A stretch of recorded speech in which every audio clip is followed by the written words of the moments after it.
This episode of Stage 9 is brought to you by Audible.com, offering more than 180,000 titles for smartphone, tablet, and desktop. To get a free audiobook of your choice and help Trek.fm at the same time, visit audibletrial.com/trekfm. Hey everyone, I'm Rod Roddenberry, and you're listening to Trek FM.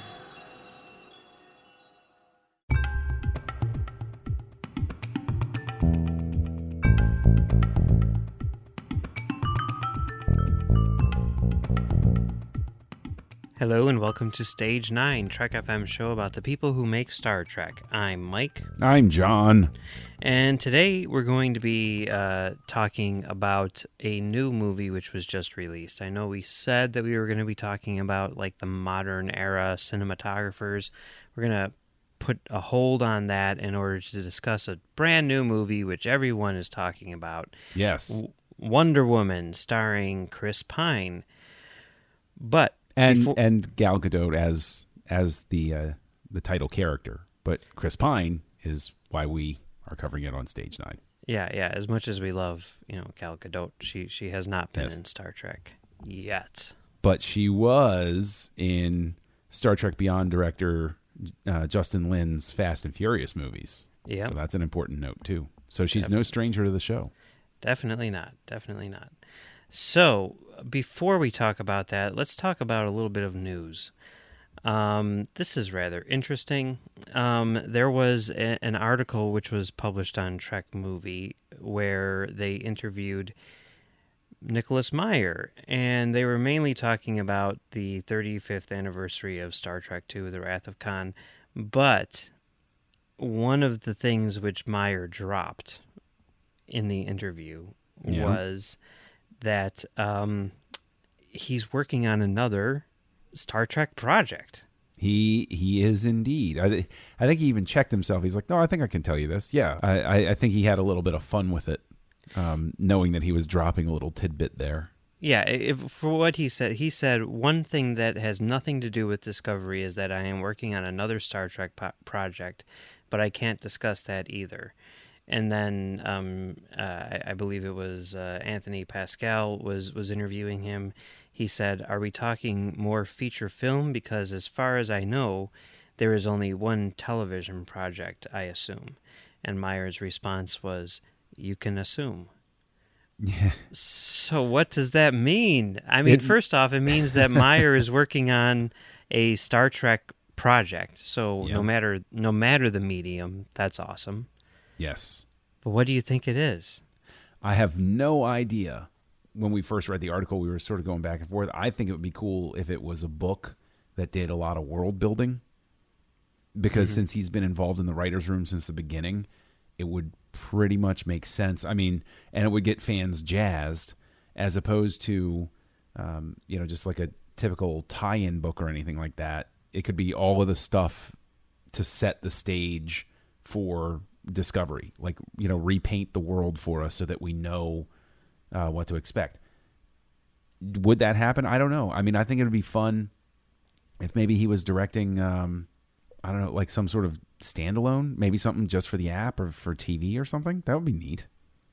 That'd be cool. I mean, I don't know. I guess the first thing that you would think would be movie, just naturally. That's kind of because, I mean, they're working on another movie and everything, but, they've already established, a couple writers are on that, and they've also, hinted at a couple more writers on that. And, I mean, the other thing about it is, like, I mean, I know that he has a relationship with J.J. Abrams, a personal relationship that goes back decades, but does he have a relationship with Paramount, really? And Paramount being Paramount, are they going to give it to him even though he's, like Mr. Star Trek? Or are they going to go with the hot hand in a sense, and the young up-and-coming writers or directors? I almost think that because of his work on Discovery, he probably has a better relationship with CBS than with Paramount, right? Yeah. I mean, just And everyone seems to be happy with Meyer's work on the show and everything like that. And they're obviously really confident about Discovery since they're like expanding in a couple episodes. Is it really that outrageous to think that maybe they'd be developing a second Star Trek show and that maybe they'd get him to create it? I think that considering the fact that they've always known, the fans have been not shy about letting them know that it's a big ask to have, the pay app and everything. What better way to sweeten the pot than say, hey, and Nicholas Meyer Star Trek thing too. I mean, then I think you ameliorate a lot of people who are kind of salty about having to pay the monthly fee to see the show. Well, it's not just one new Star Trek show. I think it's two. But I don't know. I don't lean toward show. I lean toward something standalone. But I do think I think that it will not be with Paramount. I'm firmly convinced that he will be doing something for either the CBS app exclusive or television or something like that.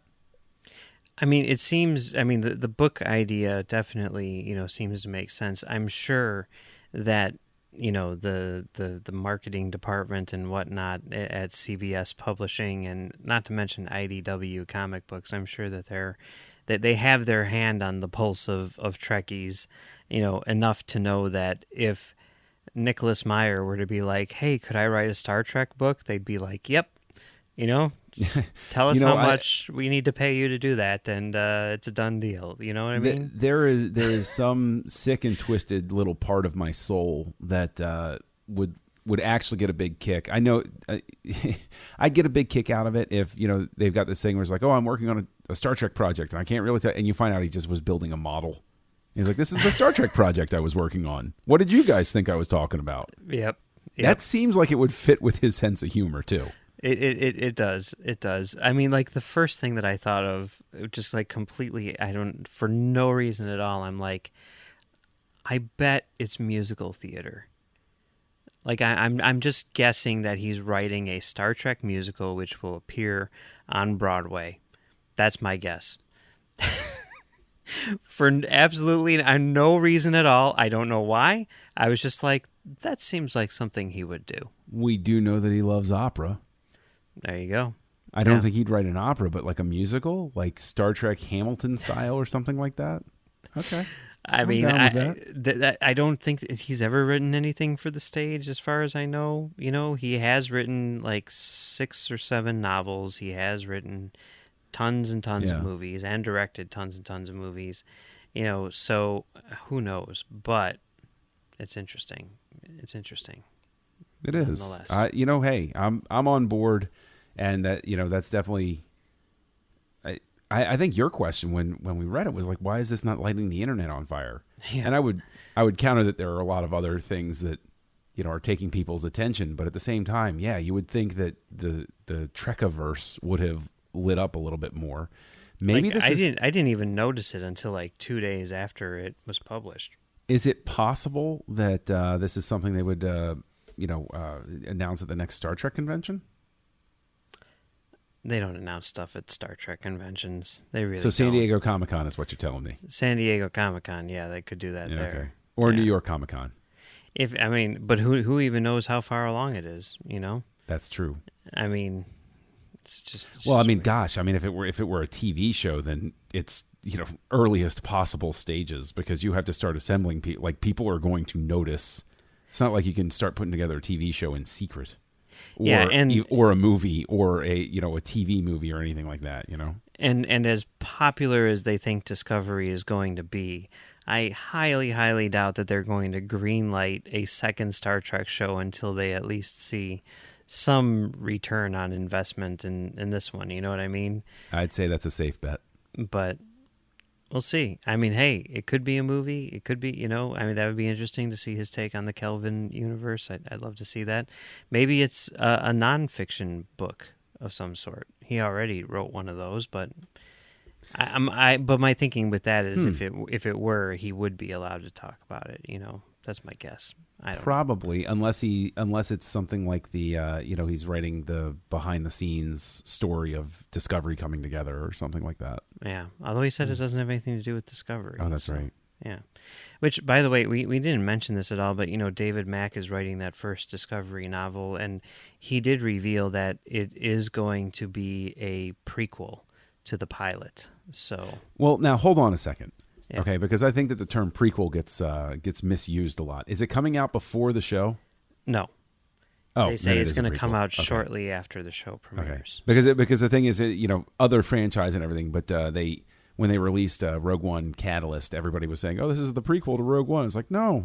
This was released beforehand. No, this doesn't. No, I guess, but it was written after Rogue One. doesn't matter.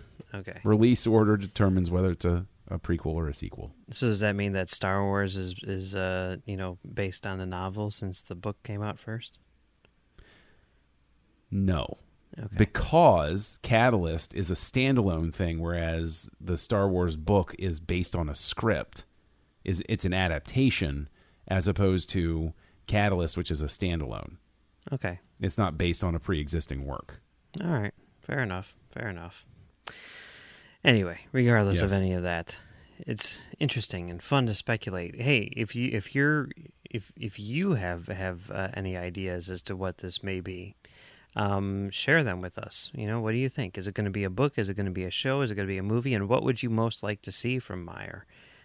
Just hit us up on the Babel Conference or tweet us at Trek FM.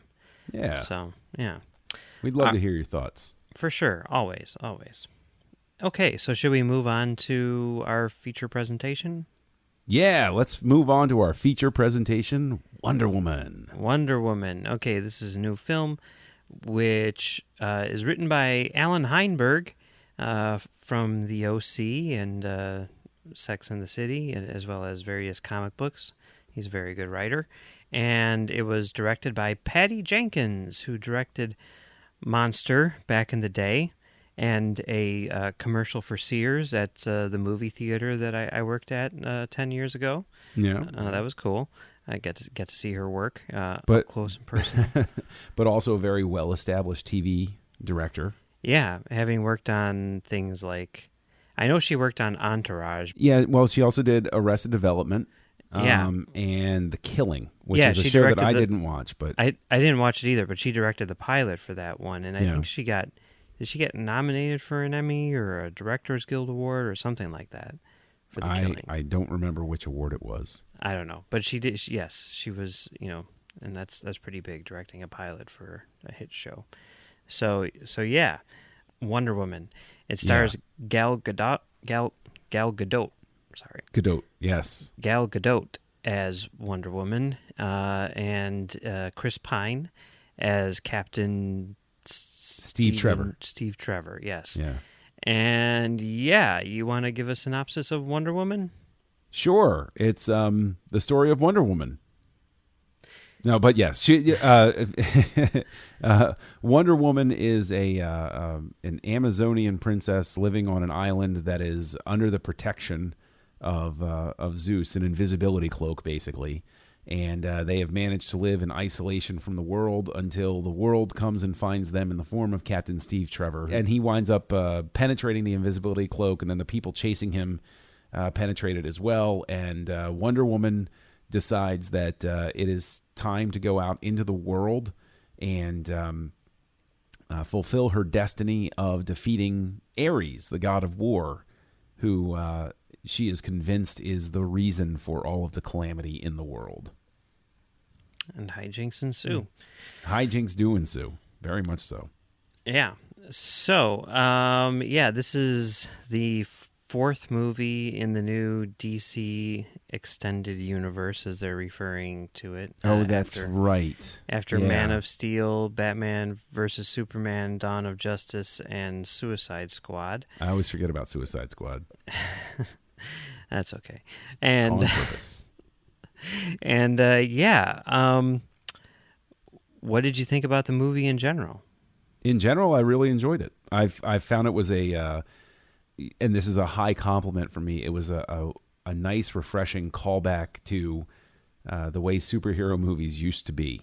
It's straightforward, well plotted, epic in its scope, and has an interesting origin story. It doesn't try to overcomplicate itself. It doesn't try to put on airs. For me, I consider it very much a descendant, and again, this is a compliment of the superhero school that sort of sprung out of the 1989 Batman, like that sort of superhero movie where it's you have a hero you can cheer for. There's no, she has no conflict about being a hero. She doesn't not want to be a hero. She wants to go out into the world and do good things. And I really enjoyed it from beginning to finish. What about you? Yeah, I liked it a lot too. I would almost take that back further to the Superman movie that Richard Donner directed in the 70s. Sure, I could see that. Yeah, But yeah, I mean, it is I agree with everything that you're saying, and it's interesting to me because I've seen it twice now, and the first time I watched it, I thought like this is good, but it didn't blow me away like everyone else, and yet there were some things in it which I really sort of like kept on thinking about, and really made an impact on me. yeah. And I really wanted to watch it again, and I got to see it again because I went to see it with my family in Dolby Cinema, which is pretty amazing if you have a chance. Is that the director's preferred presentation? I'm pretty sure because she did a thing. Well, she might prefer like 70 millimeter actually, but that's not around here. But she did a thing where like IMAX, they always like are at the press junkets Right. interviewing people, and they're like, "So, what did you think about the movie in IMAX?" And she's like, "Oh, it's really cool. It's nice seeing it on such a big screen. I kind of wish that they had some 2D screenings as well as 3D, but whatever." Nice. And She is. I'm down with. She just went up several notches in everybody's book. yeah, so I mean, the fact that your average Dolby Cinema screen is the same size as your average IMAX screen, and yet the Limax. picture quality, Limax, and the picture quality is substantially greater than IMAX. I would guess that given the option, she would prefer the Dolby. But I also saw it in standard 2K digital projection with a xenon bulb and 7.1 sound, and it played perfectly well in that format too. So That was something that actually I really have to tip my hat to her. Is I really think that she took. I felt that there was a lot of attention to detail on this that broke in a way more to my liking than previous DC Comics movies, and that was just sort of like in my wheelhouse for preference because just because you mentioned the presentation and everything, I thought the movie looked great. It was shot really well. Everything about it looked like I enjoyed looking at the picture on the screen. I wasn't like, this is just showing me an image. This looked like something where a director and a cinematographer sat down and said, how are we going to make this pop? How are we going to make this work really well? And especially those early island scenes when like she goes out to the cliff before, he crash lands and everything. I mean, just the colors in that were just so gorgeous. And then the conscious shift during the war scenes and everything. But I also thought that the sound mix, and directors do have something to do with this. I thought the sound mix was one of the things that I've consistently hammered the DC movies on up to this point is I haven't liked the sound mixes in them. And I thought that this was really, really mixed well. So, I mean, for me, that just speaks to the presentation. I mean, I could tell a difference. Maybe it's just the viewing environment was different or better or something like that. But the movie sounded really good. no, yeah, I did see an interview where she was talking about the sound mix, and it sounded like she was like very, very conscious of placement of effects and everything like that. And I'm sure all directors are, but you don't usually hear them verbalize that. And she was like she was talking about like in that same interview, I think that IMAX interview, she's like, I'm always worried about, the sound being like in front of or behind the viewer, based on how far away the screen is from the viewer and all that stuff. And with IMAX, you don't have to worry about that, blah, blah, blah, blah. I don't know. So it sounds like she really did, Cool. put a lot of effort into the mix of the movie. And yeah, you're right. It did sound great. When I did see it that second time, I liked it a whole bunch more, and there were moments in it which really kind of stood out to me, and well, I think the ending does sort of kind of fall into this superhero formula kind of thing, with like the big Yeah. battle at the end with the whatever, I can forgive it. And yeah, I thought that it was on the whole really good. And, a big part of that, I think, really is the fact that, I mean, just like everyone's talking about, like this is, one of the first female superheroes which we've seen on the big screen, at least in a movie which is worthy We're not going to of the count big Tank screen. Girl. I can tell you that. Tank We're Girl, not. I haven't seen Tank Girl. I was thinking Don't. more along the lines of Catwoman and Elektra. You know, Yes. those Yes. movies Okay. are absolute garbage, right? And They're better than Tank Girl. okay, I haven't seen Tank Girl, but Yeah. but yeah, I mean, it's and it's been one of those things where like the studios would use those as an excuse, like, oh, why would we do a female superhero? I mean, look at how nobody went to see Right. Catwoman, and look at how nobody went to see Elektra. And it's like, yeah, nobody went to see those movies because they were terrible movies, okay? Right. Right. And I mean, I saw it a lot, like at the theater that I went to and everything. Like there were a lot of women going to see these movies, and I Mm-hmm. mean, you certainly see it online too. All these stories about people taking their little girls to see it and stuff like that, and it is inspiring in a lot of ways, and it is really cool to kind of like see that on the screen, and it's reflected in the movie. I Mm-hmm. mean, and I think that they do like a really good job of sort of showing her, basically fighting against the patriarchy of 19 teens. I don't know, whatever you want to call it, Teens. Yeah. teens, Europe and everything, and it's cool, and it's a lot of fun for sure too, and yeah, I mean Gal Gadot is perfect, I think, in a lot of ways, Yeah. and yeah, and then there's Chris Pine. Uh, And her chemistry with him was, I thought, legit amazing. yeah, They really worked well together. There was a real chemistry, and it's such a cliche to say, oh, they have real chemistry together. But the thing is, I could really believe these people. I mean, interacting and they made me believe in them, hmm, even though I know both of these. Captain Kirk, for Pete's sake, I forgot he was yeah, Captain Kirk. That's pretty great. yeah, And I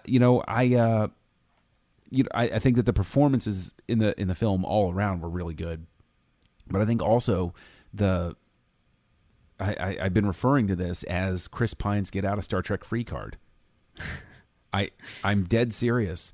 If the fourth movie is stalled and they don't really know what they want to do and it's taking forever, he has his escape route right now.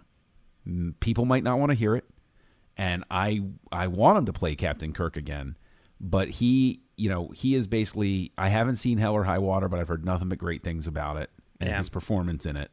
And then he has this, which is, a different role. I mean, he brings a lot of the same energy and charisma that he does as Captain Kirk to this, but he does, in fact, play a different character. I didn't feel like this was Captain Kirk in World War One. I thought this was an actor who knows how to do comedy, bringing those same skills to a different character. And, I think that he really does have an opportunity here to turn this into a big. I mean, obviously Gal Gadot can write her own check at this point, and I think that he's in a position now where he can it could take off for him, big time. yeah. I mean, he is really good in the movie. It's kind of interesting for him because like we think of him as Captain Kirk, who Mm-hmm. is like the biggest, sort of like leading man in our sort of like a sphere of whatever, because it's Star Trek and it's Captain Kirk, and there's all the history that goes along with it. And in this movie, to see him in very much a supporting role, to see him as, the romantic, love interest and Mm-hmm. not the star, not the superhero, I think Yeah. was really cool. And you're right that he is really good in it. And one of the things which I've always found to be really interesting about it is, people would talk about like, oh, his performance in, Star Trek, he's not like doing a Shatner imitation, right? He's Mm-hmm. playing the character as, he as someone would in the year 2009. He's doing it straight. There's certain times where there might be like an inflection or something which, kind of is reminiscent of Shatner, but by Right. no means is it like a Shatner parody, right? Right. And did you see Into the Woods? Yes, I did. That movie is terrible. But Yes, it is. in that movie, one of the things that I found to be really, really fascinating was Chris Pine's performance, because Yep. to me, like as soon as I came out of the theater, I'm like, that's Chris Pine playing William Shatner, Oh, yes, it was. Yes, it absolutely. I completely agree with you. Yeah. That was. It almost felt like in that movie he was purging some demons that he couldn't. Like Hmm. this was his way of, getting that out of his system because of what he had, done previous with Star Trek. I agree with you. For sure, for sure. And I think you see moments of that here. Like the one that really kind of stands out to me is when they're using the lasso of truth on him. Yeah. Yeah. You know, there are some choices that he makes there, and the way that it was edited together, I think, because it's so weird and inconsistent and everything. Like, part of me thinks like they're like, okay, do it once like this. Okay, now bring it back a little bit. Okay, Hmm. now on this take, do it super duper crazy, because I don't think they really knew what they wanted, and they wanted to have like a million choices to see what worked in the editing. Sure. And I think in the editing, this is pure speculation on my part, but just the way the scene is cut together, I really feel like they were going back and forth between those different takes, and like there's no consistency to it in terms of his performance. And maybe that's adding to it, but I think also part of it is just it's so over the top, and part of it is just like, how do you do that, unless you Right. have like a clear vision for how this lasso of truth works. Well, You've got a lot of latitude in terms of your performance. yeah, yeah. The thing that the similarity between him and Shatner that I see is that he is extremely comfortable uh, with comedy, Yeah. and that's something that Shatner's style, when he was allowed to be a little funnier, is really when he comes alive, is when he can loosen up a little bit with comedy. And Pine, and this is the thing, is everybody's, oh, the DC thing. It doesn't matter what universe it's in. This made me laugh out loud. Hmm. Like he actually got Gal Gadot got laughs out of me. A lot of people in this movie actually got legit laughs out of me, and it wasn't just because they had a script doctor come in and decide DC had to be more serious. They had good actors making these choices, and it worked really well. And Pine, that scene when they're in the boat and she's very, innocently describing what life is like on her island and everything. His shtick through that whole scene is just brilliant. It's great. I loved it. I could watch that over and over again. He's Yeah. got like an old school movie star charisma in those types of scenes. Yeah, for sure. The whole thing about, she keeps on referring to him as the average man, and he's like, I think I'm above average. Yeah, I mean, that Yeah. was really good. And as Yeah. far as like the whole, I mean, I think that rumor has been debunked, but if you're a movie studio and you want to do a movie without any jokes, you don't hire Alan Heinberg to write your script. Right. I mean, that guy was doing the OC and Sex and the City and a ton of other things. He's going to be funny. He's going to give you something which is Oh amusing yeah. at times, Oh for yeah. sure. Absolutely. So So yeah, I mean, I don't know. I thought that he was really good in the movie, in a very different role, I think, than what you see him in Star Trek. And yeah, on the whole, I was very impressed with the film. The more I think about it, the more I like it. We didn't even mention the score, which is outstanding, I thought. I will give a lot of credit because I hated that Wonder Woman theme. Like in the Really? trailers, oh my gosh, the way it was done in Batman versus Superman, and the way it was at the end of the trailer, I couldn't like it. It was seriously, it was as if a cat having an epileptic seizure attacked my spinal column. Like I Okay. just locked up. I couldn't stand it. But I don't know what they did. Maybe this speaks to the sound mixing or something like that. But the percussion was higher during the theme, and the guitar was a little bit more subdued. And I actually was like, okay, no, this is pretty good. I like this. And I really do think it was just the orchestration of it just made it work better. Yeah. Well, a different composer this time around. Rupert Gregson Williams did it, and I don't know. I liked the original theme, as it appeared in Batman versus Superman, but I really did like this score as well. But speaking of Batman versus Superman, have you seen all four of these DC? I have. Okay. I have indeed. How would you rank them in order of quality? This is the only one where I walked out of the movie theater and said, I'd like to see that again. So that should give you an idea. I have liked it more the more I've thought about it. Man of Steel would come in second after that, and I liked Man of Steel. I wasn't crazy about Man of Steel. I didn't like the choice of how they arranged the story. That annoyed me.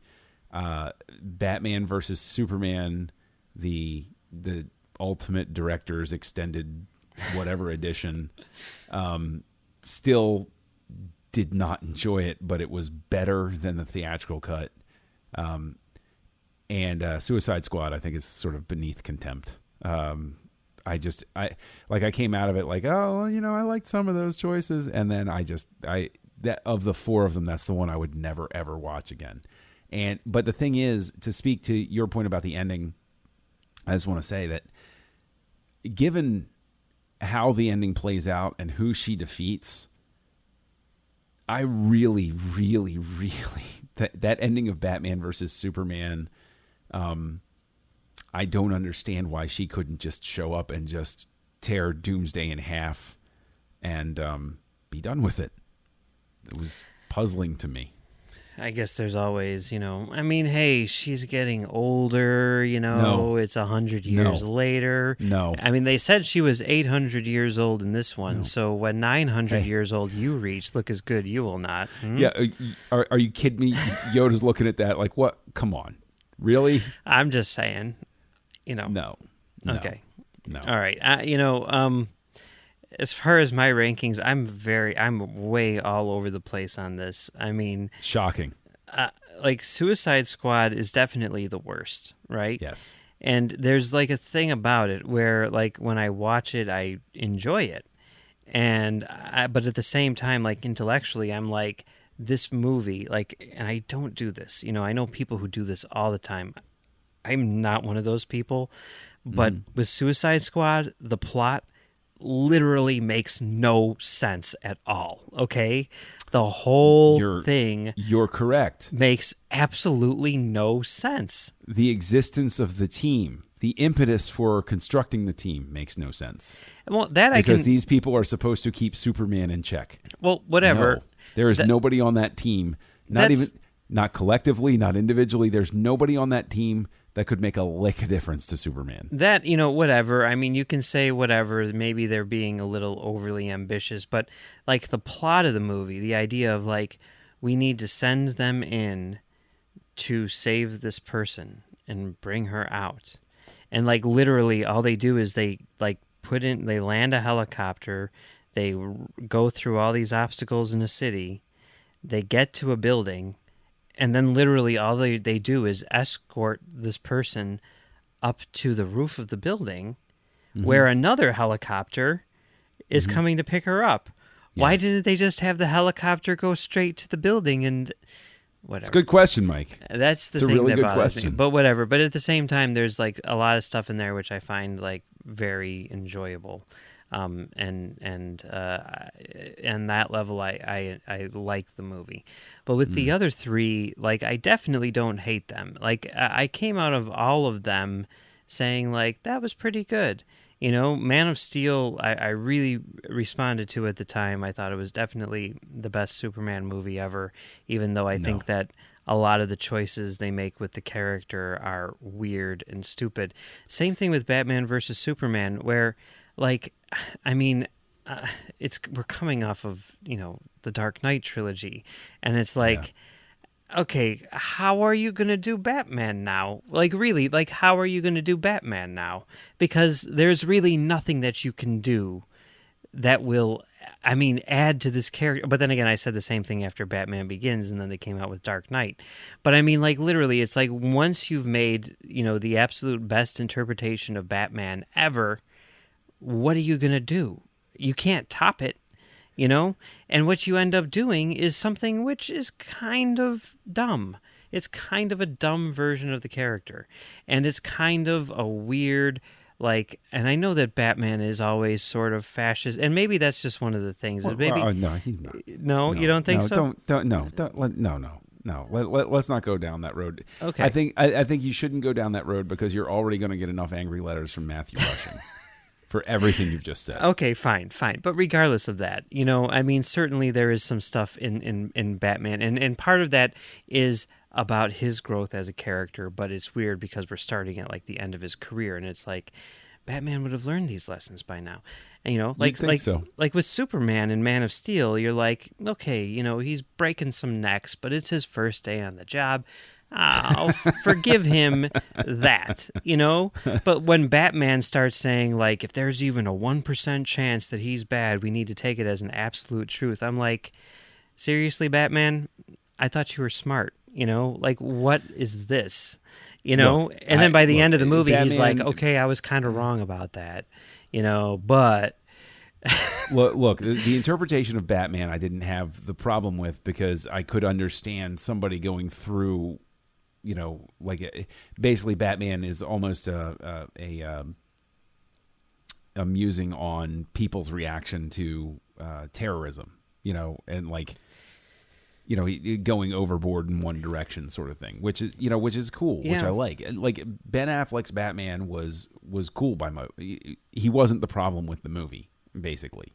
And Man of Steel, the stuff that took me out of it was every time that I was starting to invest emotionally in the character, that an arc was starting, it would cut and go to something else in the past or something like that, and it would drive me nuts because I'm just getting warmed up to connect to the character, and then all of a sudden it jumps off. And as for the ending of Man of Steel, he had, look, it wasn't just the family. It was like Zod was like, I'm never going to stop. You have to kill me if you want this to stop. And okay, Superman makes the right choice in that situation. So. I really don't have a problem with him breaking Zod's neck. I don't necessarily have a problem with him leveling a city either, because I forgive him for being, careless in that moment. Clumsy, I guess that's a word you could use. But at the same time, I like the fact that Batman versus Superman deals with it. There is follow-up to that. Everyone's like, what the hell? He destroyed a city. And then in Batman versus Superman, the characters are like, what the hell? He destroyed a city. And I like that, and I like Batman versus Superman a lot. I really don't understand the super harsh criticism of it. I think it's just not not as good as what we had just experienced. And I mean, I don't like Batman using guns. I don't like. I wish care about that. I wish Batman were smart. I mean, Batman did use guns back in the day, but now forget used guns back in the day. Batman, he killed plenty of people in the 1989 Batman, and then Batman Returns. He stuck a bomb onto a guy and pushed him down a hole, and then smiled about it. And if you were in One Stop Comics in 1995, you would have been privy to numerous conversations where 15-year-old me is like, I like Batman Returns, and all of my older coworkers are like, what's wrong with you? Batman kills in those movies. Now, It's see, the terrible. thing is, those though- movies are terrible. You should be watching the animated series. But see, that's the thing, is the animated series sort of like worked against that whole Batman mythos in this, because it was obviously for the sake of, they had to have him plainly state in the cartoon, it's like, I'm never going to kill anyone. No, see, I don't think that's true. No, because that's where it all begins in the modern era. Is that's the first time Batman utters on screen, "I'm not going to kill anybody." He doesn't do it in year one. No, I don't think so. Okay, because I'm pretty sure that Frank that was Miller's Batman. Frank Miller's Batman never has a problem killing people. I mean, he kills people in Dark Knight Returns, right? But he doesn't kill anyone in year one. I'm pretty sure that was in the comics before it was in the animated series. It has been a long time since I read year one. I know that Batman avoids killing people. He does not. He doesn't kill anyone, and he in year doesn't. one. He doesn't use a gun. He definitely doesn't use a gun. He doesn't use a gun. But I mean, the thing is, you have the whole argument about the Killing Joke. Does he kill Joker at the end of the Killing Joke? Right? That argument didn't start until like 3 weeks ago. So People didn't really start. Well, you know what? Plenty of people claim that they were thinking that before the Smodcast came out with it. But they're all lying. They're all lying, Yes. or else we would have been discussing that a lot earlier too. But for decades. Yes, but regardless of any of that, my point is that I don't particularly like the interpretation of Batman in Batman versus Superman, but does that make it a bad movie? I mean, Batman has had a million interpretations over the years, and I don't know. I enjoy Batman versus Superman a lot. But here's my thing, like in terms of the whole ranking of the things. I know this is a self-imposed whatever, but I really don't know where I would put Wonder Woman. Like, I think Batman versus Superman is more ambitious. Wonder Woman, I think, is a much smaller story, and maybe it handles that better, even though structurally, I'm always not a big fan of movies which are like, let me remember this story, which contains the framing multiple device viewpoints. is obviously just to tie it into everything. I know. Right? I completely agree with you. The story is actually better without that framing device. Yeah. But you just sort of got to be like, okay. It is what it is. So where do I put? I don't know where I put. I put Suicide Squad number 4, and I guess Man of Steel, Batman versus Superman, and Wonder Woman are all tied for number 1. No, Wonder Woman's number 1. Okay, fair enough. Anyway, enough talk about Batman and Superman and Wonder Woman for now. Yeah. We're probably not going to talk about Justice League on this show, so maybe forever. If you do want some more Wonder Woman talk, you can head over to Commentary Trek Stars right here on Trek FM, where in episode 84 we discuss the, I'm not going to say failed television pilot, but the unsuccessful television pilot for... Which means it's failed. Okay, fine. For the Wonder Woman TV show, which existed before the one which everyone knows and loves, which was created by Star Trek writer-producer John D.F. Black. That episode, it's Commentary Trek Stars 84. The name of the episode is Waiting for Godot, and you can check that out. And let us know what you think. All right. So, it's been fun talking about Wonder Woman today, but that's not all we're talking about here on Trek FM this week, so here's a look at what you may have missed elsewhere on the network. Previously on Trek.fm, The Ready Room. It's interesting how they're doing the casting, but I think it would be nice to actually have 2 ships involved, because one thing that I feel Star Trek has long suffered from, even with Deep Space Nine, which did try to break out of it a bit, is that small world syndrome. Standard Orbit. And Jim Carrey, as they're fighting, he's like singing along. He's like, brah, brah. As he's fighting, he's singing along as he's fighting Matthew Broderick. And man, it's just so good. Like, to me, that's like, when I think of Star Trek and pop culture, like that's the first scene that I think of in the Cable Guy there. The Orb. This is another thing that we're seeing all over the world, but this whole idea that just because something is hard, we should avoid it. But that is absolutely untrue. I mean, just look at your life, look at my life, I'll look at anybody's life, and the things where people have learned the most have been the hard things. To the journey! Wait, you're saying it's like matter and antimatter when they interact? They It's like costume annihilate or each other? non-costume. So costumes and non-costumes annihilate each other Yes. in Voyager. That is how the universe is going to ultimately be destroyed, due to the interaction of naked people and people wearing clothes. And that's what else is happening on Trek.fm. Check out these shows and discover what we're talking about in your favorite corner of the Star Trek universe. You'll find us wherever you get your podcasts. If you're on Apple, hit that subscribe button in Apple Podcasts on your iPhone or iPad or Apple TV or your HomePod or whatever other things Apple is releasing in the not-too-distant future. And also leave us a star rating and a review. If you're not an Apple user, we've got you covered as well. You can find us on Google Play, Stitcher, TuneIn, Spreaker, SoundCloud, Windows Phone, or you can stream and download right from our website and grab the RSS link as well.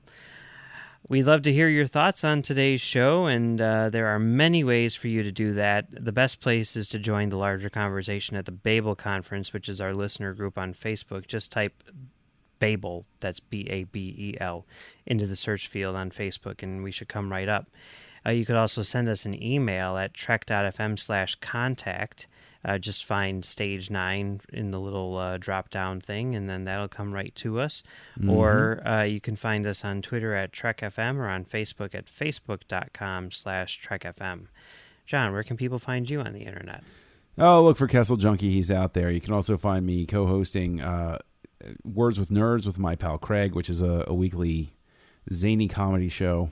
You can also find me co-hosting Aggressive Negotiations with Matthew Rushing over on the Nerd Party Network. And also on the Nerd Party Network, I am co-hosting a show with you, Mike Schindler, called Great Shot Kid. Yeah, on that show we talk about the people who make Star Wars. And you can find me on TalkFilmSociety.com doing a show called Soderbergh 2828, where we look at all of Steven Soderbergh's movies leading up to the release of Logan Lucky. And you can also find me on CommentaryTrackStars.com doing a show called Commentary Track Stars, which, if you take a look maybe a week from now, you may find an audio commentary for a movie about two superheroes who face off against one another at the dawn of justice.